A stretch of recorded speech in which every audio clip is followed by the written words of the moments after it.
Hello and welcome to this session of Building and Incorporating Virtual Reality into Your K-12 Classroom.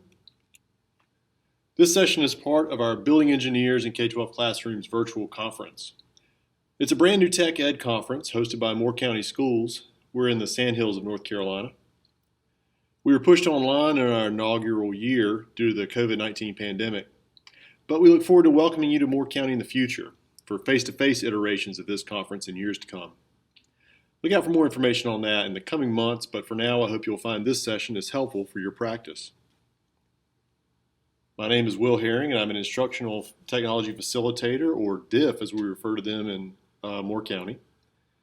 I'm based out of Union Pines High School, and before I went into technology facilitation, I was a social studies teacher at the high school level for 10 years. I'm particularly passionate about helping fine arts, social studies, and ELA teachers incorporate STEM into their courses where they add depth and clarity to those topics and increase relevancy pieces for all learners. So while we're talking about clarity, here's the game plan for this session. We're going to look at each of the following. Number one, what will virtual reality experiences add to your course? 2, how do you find existing VR experiences for your students? 3, how you and your students can create your own virtual reality experiences. And we'll get into some ideas for each curriculum topic there as well. And then 4, what are the logistical considerations for using virtual reality in my classroom? So let's talk about number 1 for just a couple of minutes before we get into the meat of the session. What will VR add to your course? So let's drop back and make sure we have the same vocabulary. What do we mean when we say VR in this context? So before I say what this is, let's acknowledge that in true virtual reality, the viewer has autonomy to move and interact with everything. They can explore the scenes in a non-linear way. The virtual world reacts to the viewer's actions. So what we mean at this point when we say VR in our classroom could better be stated as VR-like or VR-light. Our students use mobile devices and headsets to explore set scenes with limited interactivity and limited controlled navigation. It's a one-way interaction where the viewer views scenes in the order they are presented by the instructor. Now that's not to say that these VR-light experiences are without student choice. Once in, the student is placed inside the scene. They can look around in all directions. They can find their own meaning and chase their own interests. We're going to see in a few minutes how, with minimal effort, the students can see the sights and sounds of anywhere in the world. So why VR in your class? It is cool. You're going to get the kids' attention for sure. But getting past the cool, though, there's meat there as well. Virtual reality is going to activate your kinesthetic and your spatial sense learners. Immersion heightens curiosity. Students naturally want to know what is around them, even if it's virtually. So they explore the scene. If it's an animated or interactive scene, they want to know how the pieces work together in systems. Now, some of the magic going on is that you're simulating what some students naturally do in their brain. They take that two-dimensional drawing in a book or an image from your smartboard, and they imagine that in a three-dimensional space, and they go to that place in their mind. VR does that for them and models it for the students who don't naturally visualize sights or objects. It makes that place real. Seeing the world reinforces tolerance and understanding outcomes as well. Students hopefully are also learning how to learn in VR, as many of them may well be training at some point in this platform for their careers. Everyone from manufacturing line workers to surgeons are now using virtual reality to train. I'll give you one more reason to do this from our observations here in Moore County Schools. Virtual reality as an activator works really well when there is either no prior knowledge in the room or there are differing levels of prior knowledge in the room. So when you're studying a science system like the heart, none of our students really have a functioning understanding of that system that they can base new learning on. Now, the Heart VR as an activator gives them that mental structure to contextualize that new information that you're going to provide.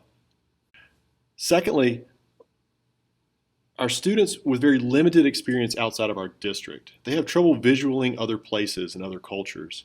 Again, that VR as an activator opens their eyes to the bigger world and gives them a context to study about a place or a people. It gives everybody in the room that common foundation that you can now activate and then teach from. Okay, so we've talked about the why of VR.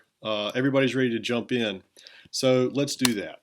All right, so there are 3 levels that I would consider of ways you can use expeditions. And these go from left to right, increasing independence, increasing customization. So the first is you can search your Google Expeditions that already exist. Remember, there's about 1,000 of these out there. You can find one and use it as is. Just keep in mind that these were written by a different teacher or maybe somebody that works at Google to fit a purpose that may or may not align with yours. So just be aware of that. Now, they're going to give you a script, they're going to give you questions in there, but you don't have to use them. Only the teacher sees those, so you could certainly just show the images and then make up your own content there. And then last but not least, you can start from scratch. Now, one thing that I've found when I've been working for Google Expeditions or working towards these in a classroom is, out of the 1,000 or so that exist, at the high school level, we've got 50, 60 different courses trying to do 100 different things each. So even though there is 1,000, that doesn't necessarily meet my needs. So, for example, in a ELA 1 class, our 9th graders here, when they're doing Elie Wiesel's Night, there was nothing that really matched up to our needs. So what we decided to do was to make our own. And that's where we jump from Google Expeditions into Google Tour Creator. Tour creators play out just like expeditions, but in this case, you're creating your own tour.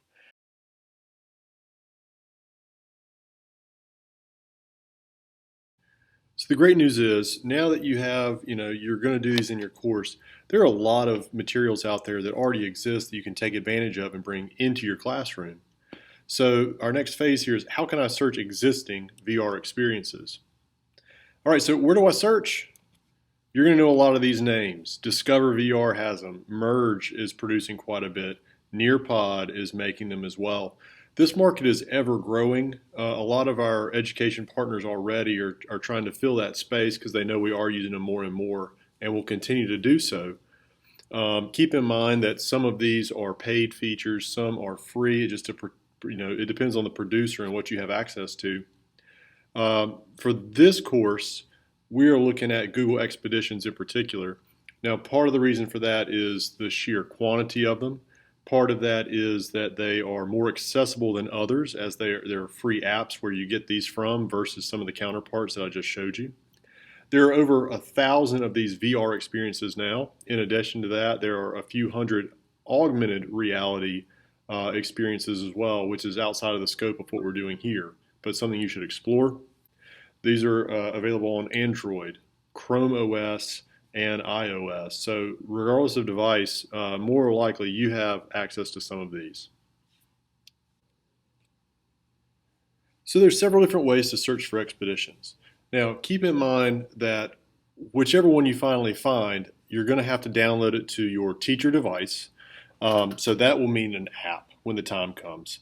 But as far as searching these 900 plus expeditions, there are a few different ways to get there. Here are 2 of my favorite ways to do it. First is by map. I made these, hopefully made these to where you can get that bit.ly pretty easily to find this site. When I click there, now I have a view here where I have the entire world and they've mapped out the expeditions. So if I were a science teacher and I'm doing a lesson about biomes, I could start here at the north and then work my way down towards the equator and then back out towards Antarctica.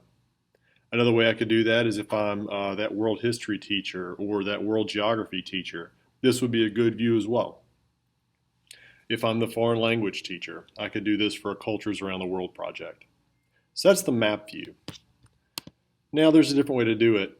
So the map view, again, if I was that world history teacher, I may want, yes, I want the northern region of China, but I want it in the context of Genghis Khan. So that map view doesn't give you any sort of time perspective. So you may be better off using a keyword search if you know exactly what you're looking for. This will pull up a Google Sheets. And then you have all the search features that are built into a Google Sheet. Just by holding down Command F on an Apple or Control F on a PC, you'll be able to find this pretty easy to use. Keep in mind that what you consider a keyword may not be the author's idea of a keyword, so you may have to play with it a little bit. Now, in both of these resources, both the map as well as the spreadsheet, you're going to see that each one has a name, and that name is how you would eventually search for it in the app to download. Here in the next column over, you will see a list of sites or a list of scenes inside of that expedition. So in this case, for 5 Points in Queens, the first would be the loading dock, second would be the artists, 3 would be the exterior in 2012, exterior in 2013, and finally the exterior in 2014. It gives a location and a brief description of what's going on in that expedition. So that would tell you, at least as the author had it, what this one's going to focus on and where it's going to take you. Keep in mind that you can edit these as you need to as well, but this would be kind of your starting point. If you're looking for something that already exists, you would try to match this up as closely as possible with your learning objectives.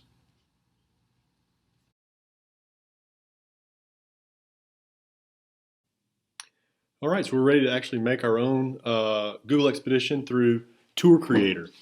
So to get started, we're just going to search Tour Creator, or we can type in arvr.google.com/Tour Creator. So for this to work, you need to be logged in with the same account that you would be using with students. So if you're a Google EDU Suite user, you would go ahead and log in with that. So I'm going to go ahead and click Get Started. Once this loads, I'm ready to begin. So now I will tell you, I went ahead and made a cheat sheet here. What I have here is what will become the title or the topic of what my example tour creator is going to be. I would always recommend doing this kind of storyboard activity to make sure that you're always driving towards a point and that your scenes are making sense. You kind of have an idea of where you want to end up before you get started. It's going to save you time as you're making your slides. In this case, we're going to be looking at a 4-scene story. Scene 1 will be what life was like before settlement. Scene 2 will be what was creating the change in their way of life. Scene 3 is the conflict, and Scene 4 finally is the resolution. I've also done a little bit, this will make more sense in a minute, but for a couple of these I've already picked out my setting. And I also have some points of interest. Those will be what I highlight within my scenes. So here we go. The first step here in Tour Creator is we click New Tour. We're going to give that a name.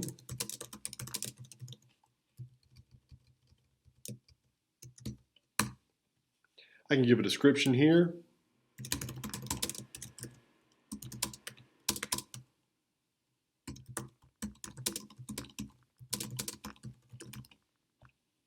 And I'll select a cover photo. This photo is going to end up being what you'll see when people search for this, or what you see on the card when you search for it. So I'll just grab a stock photo here for that.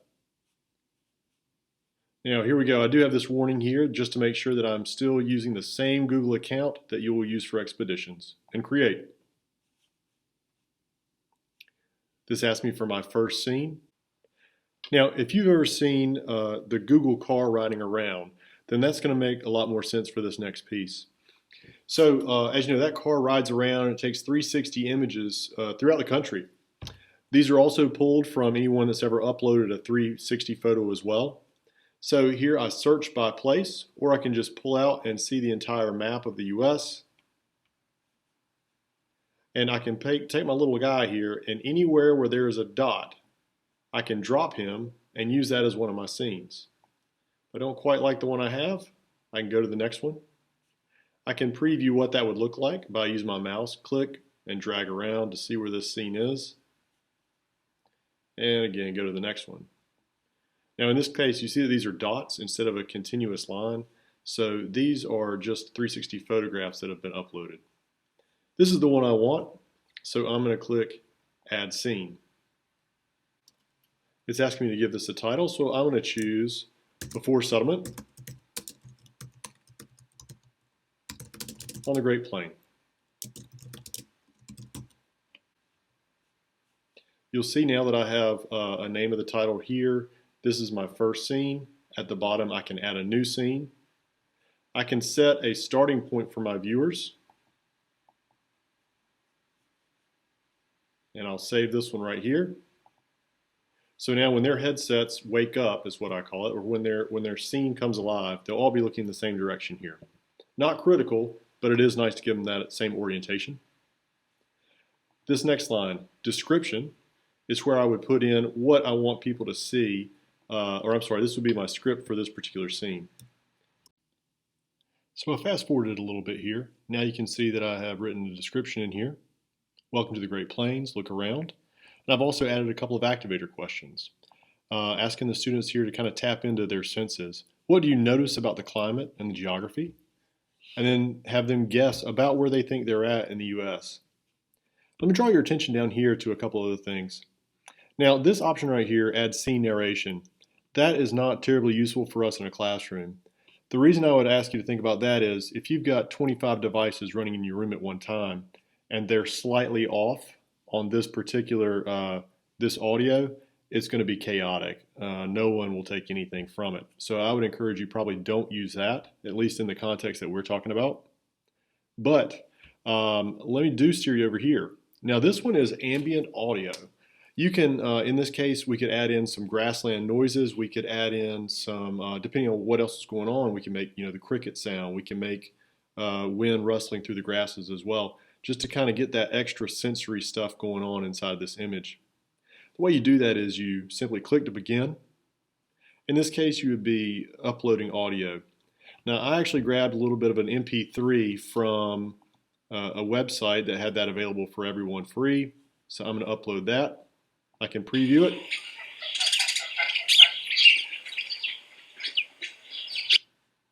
That sounds pretty good, so we'll drop that in.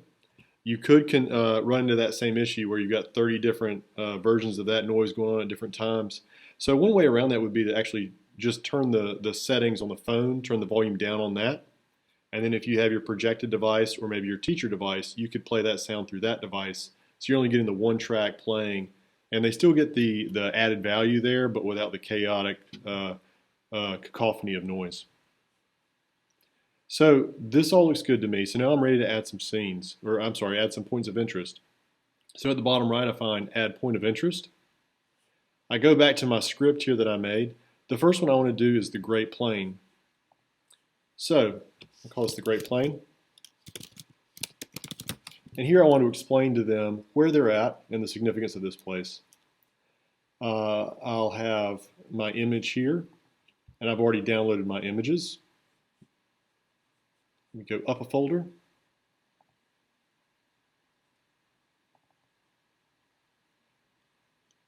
And here we go. I'll add that. Notice that I can drag this around within the student's view. Remember, their starting point is this direction. I can also resize as I want to as well. So I can make that as prominent or as small as I'd like. So again, I can add this here. I can add text that would go along with this picture. In this case, I'm going to click to add my next point of interest. And this one is going to be about the nomadic living. So I'll jump back. I think I'll drag this one over this way. Oop, lost him. Let's make this one right here. So, add a photograph here.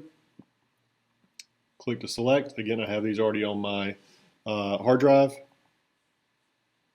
And add. Again, resize as you'd like. And move around as you'd like as well.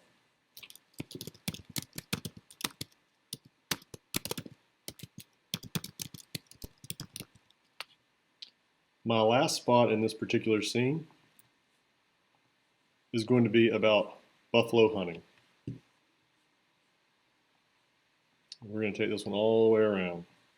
So part of the reason I'm having to move all the way around, guys, is to get the students a little bit more active, to get them moving just a little bit, because I think activity does a good thing for us in the classroom of keeping interest and again getting your tactile learners there.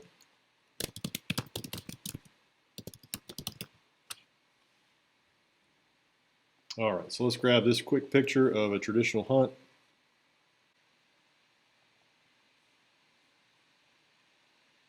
we go.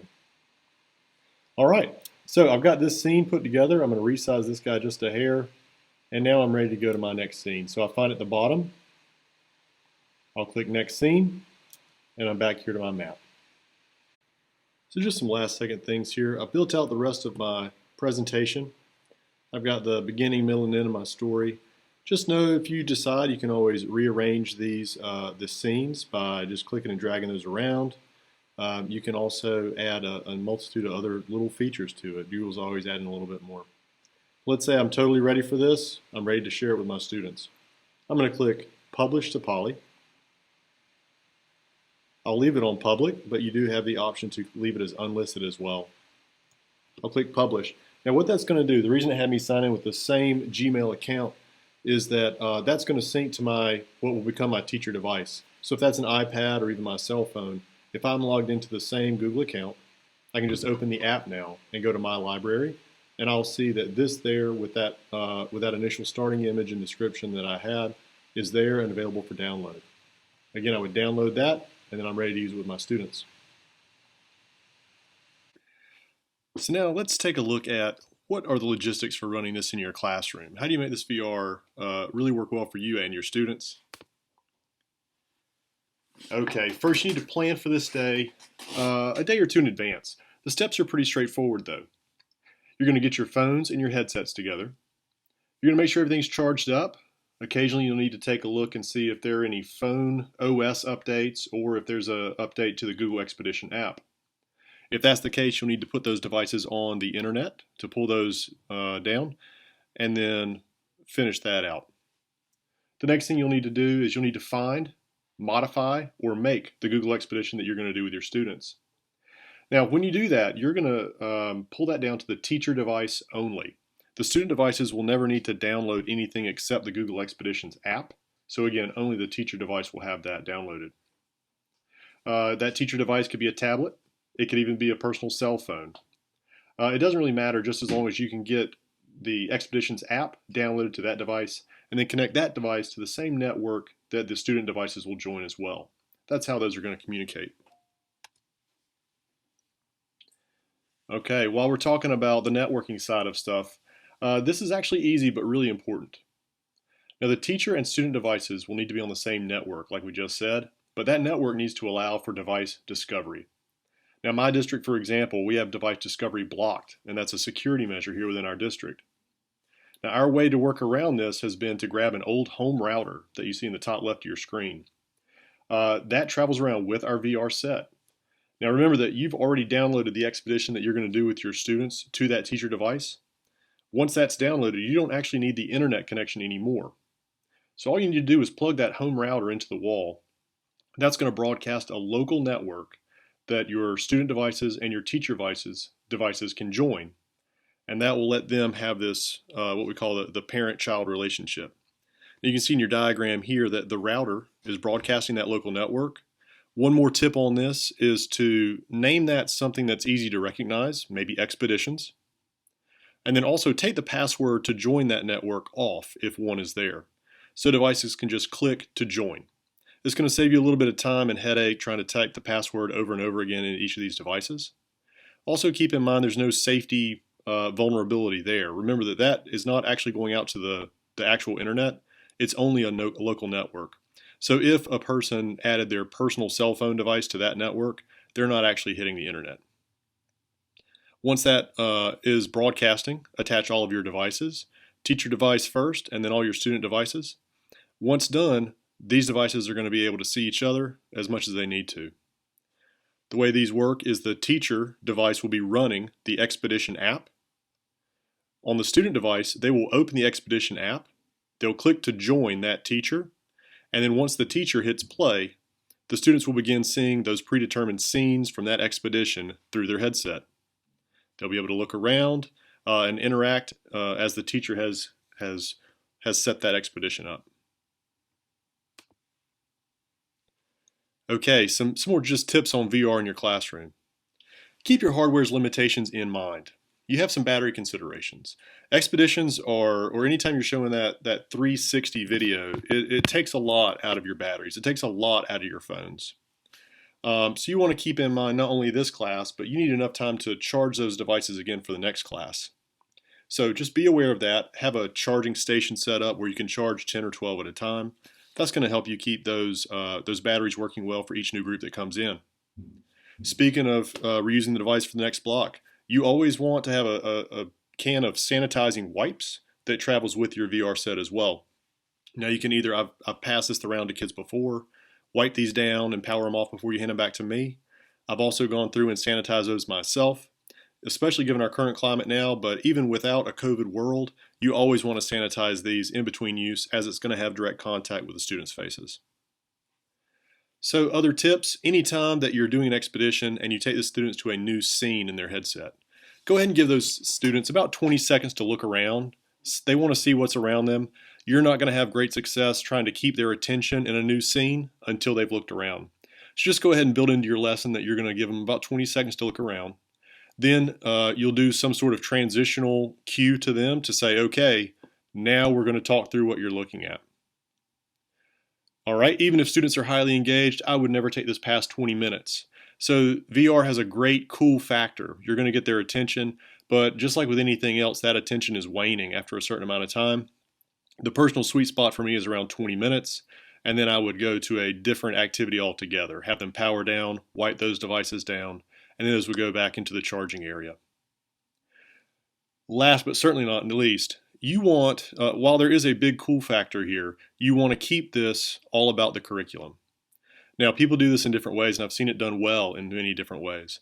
But obviously, first is, in your selection of expedition, make it about the content. Other ways that you can steer students to focus on your content, though, is you can have a guided notes activity or a summarizing activity that would work as a follow-up or a wrap-up for that. You could also preload this by giving them some sort of inquiry. What are they trying to solve through what they're going to see in this expedition? So again, you've got that questioning piece going on, but you give it more of a purpose, and that purpose is all about your curriculum. So here are our big takeaways from what we've talked about. First, VR is absolutely worth your time in your classroom. Anywhere from kindergarten through 12th grade, it gives you a great opportunity to gain attention, to tell stories or a narrative of what we're learning about. It gives you a great opportunity to bring in the visual as well as the audio pieces to get some of those sensory things going on, a little bit of motion going on in your room as well. And it just makes it up. The next thing I saw, or I hope you saw, is that Google Expeditions has a lot of material out there, as do some of our other providers. But don't be afraid of Tour Creator. It's really not that tough. If you can operate PowerPoint, then you can operate Tour Creator as well.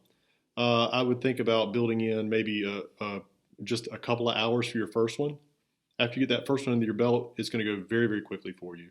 You'll be able to, again, lay them out just as quickly as you would a PowerPoint and take your kids on a virtual field trip to wherever it is that we're learning about that day. Last but certainly not least, there's nothing about a tour creator that has to be done by the teacher. Tour creators work just as effectively when students make them. We've had students that would go on field trips with a band and they documented their trip.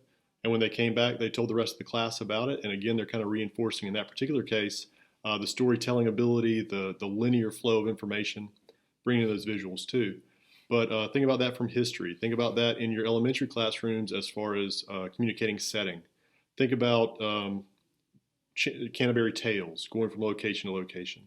All these different things, students can do those again. I really encourage that. We want our kids out there producing, making more. They can share it to you with that link. Remember at the very end when we clicked publish, it gave us a link. You can copy that and the kid can send it to you through Google Classroom or Canvas. So folks, there you have it. That ends our session here on Google Expeditions and Tour Creator and just generally running VR in your classroom. Hopefully I've been able to answer some questions for you and help you get kick-started along the way to incorporating this into your practice. At this link, you'll find a chance to evaluate us, let us know how we're doing in this session in particular, as well as be awarded your CEUs for your time.